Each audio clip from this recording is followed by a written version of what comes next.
Alright,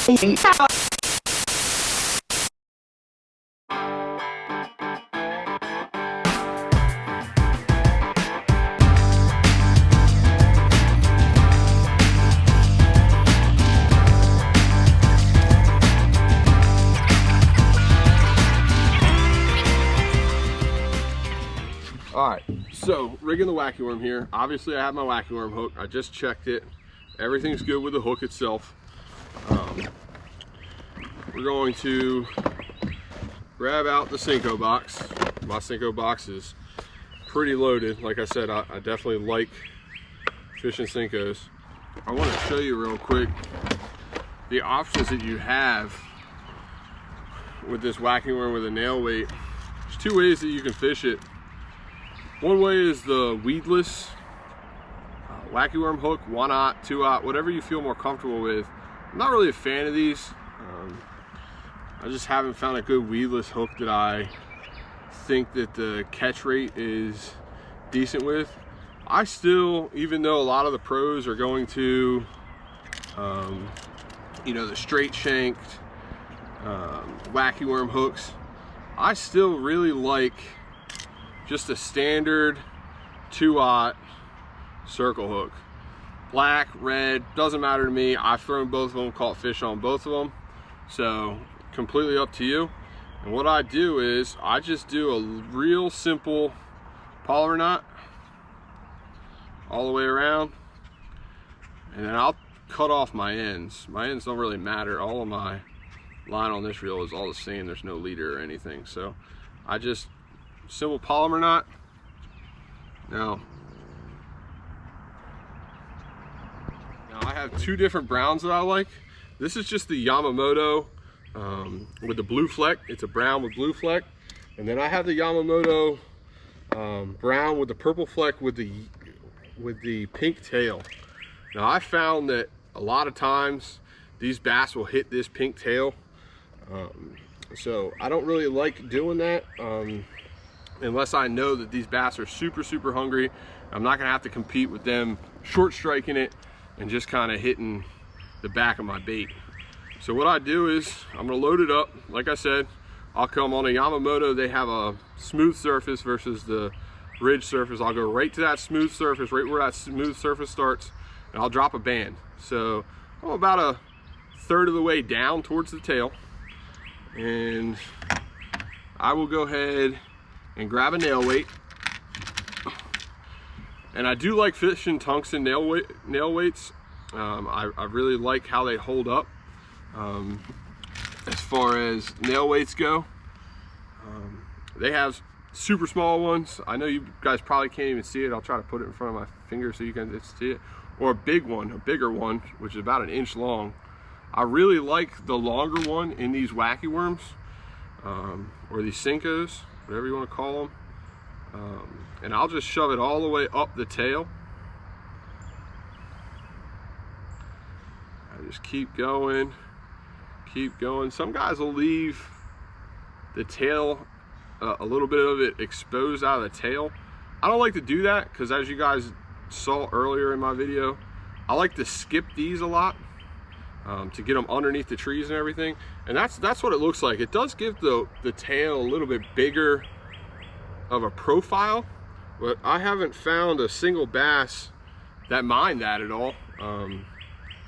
So that's what I do. Especially for fun fishing, I'm not going to use my tungsten nail weights. They get rather expensive, as I'm sure you guys know.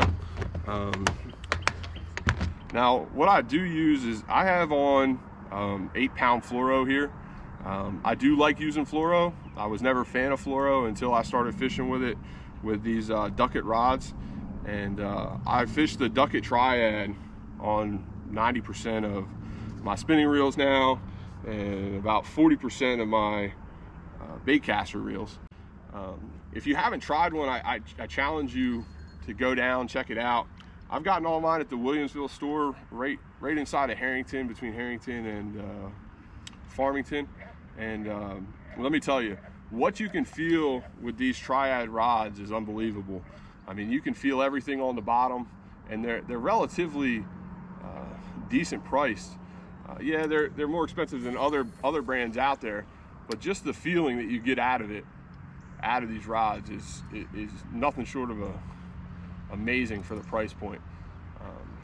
But definitely check them out if you're interested in, you know, trying a new rod, trying a new reel. You'll see I'm a lose guy, so you're gonna hear me talk about it a lot in my videos, how good their reels are, and even the reels that aren't super expensive. I think this speed spin here, I think this what do you got, it's an 8 bearing. I think it was 45 bucks for the reel. So I would definitely check those out. But I'm gonna spin the boat around here, get back to doing what we were doing. I'm gonna try to fish out in front of the boat as best I can, just so I can show you guys what I'm looking for. Hopefully you guys can kind of see what's here in front. For my future videos, I am gonna wear another GoPro on chest mount, so that you guys can kind of see exactly what I'm doing up front here, along with being able to see from a distance what I'm doing. All I'm doing with this wacky worm is a perfect example. I'm looking for trees that are overhanging like this, and I am just going to try to get up to the base of those trees.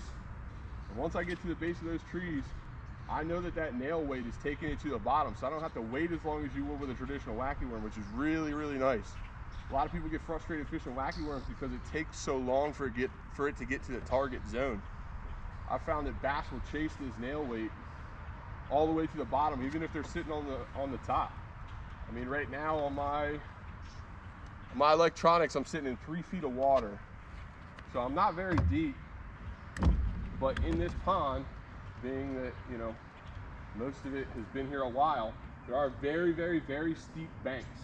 So it does not take long for you to get down into some depth.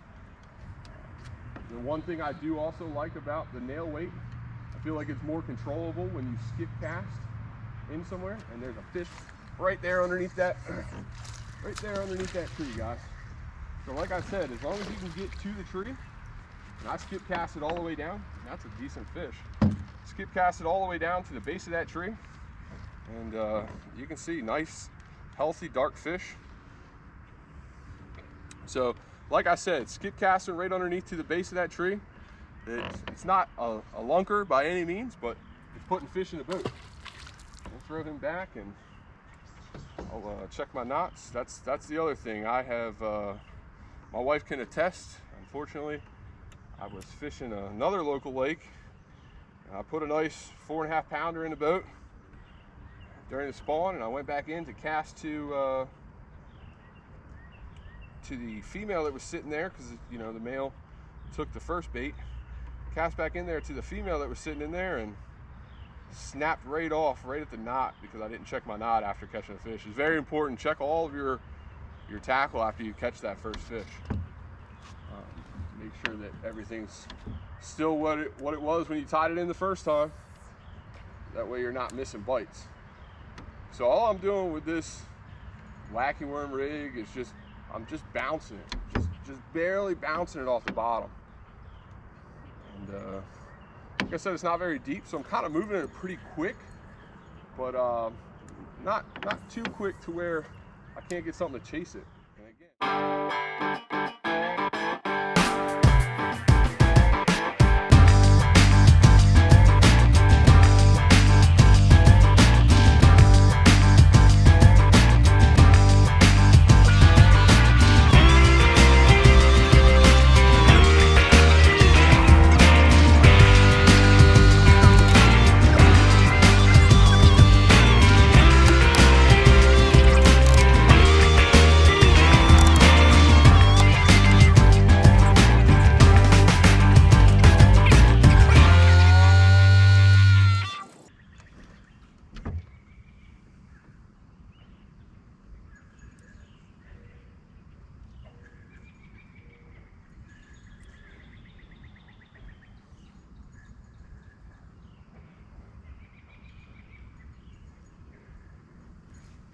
that's a better fish. That was right off of the tree branch again. That's a better fish. Oh yeah, see,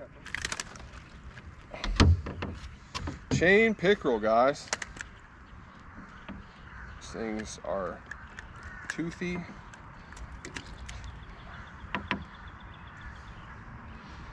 Kind of nasty. But it's something that we got to kind of learn to fish around in Delaware. You got to be careful because these guys, if you get your finger in their mouth, these guys will really kind of mess you up. Ooh, I just had a good fish.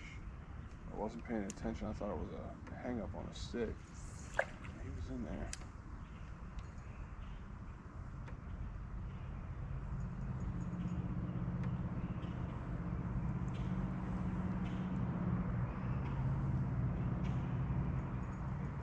Got a nice hit here. Yep, and there he is.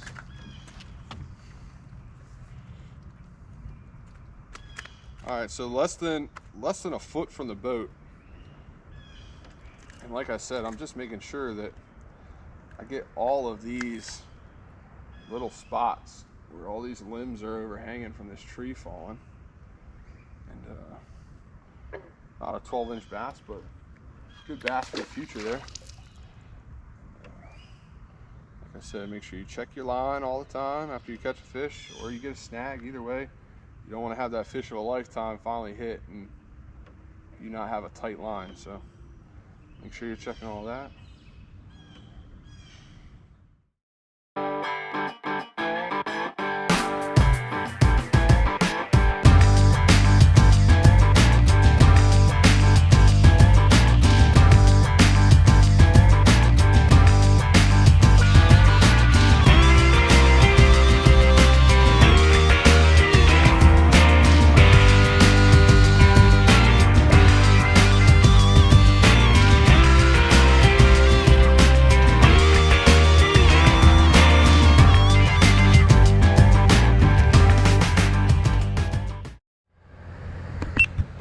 All right, guys, so that's pretty much going to do it for me.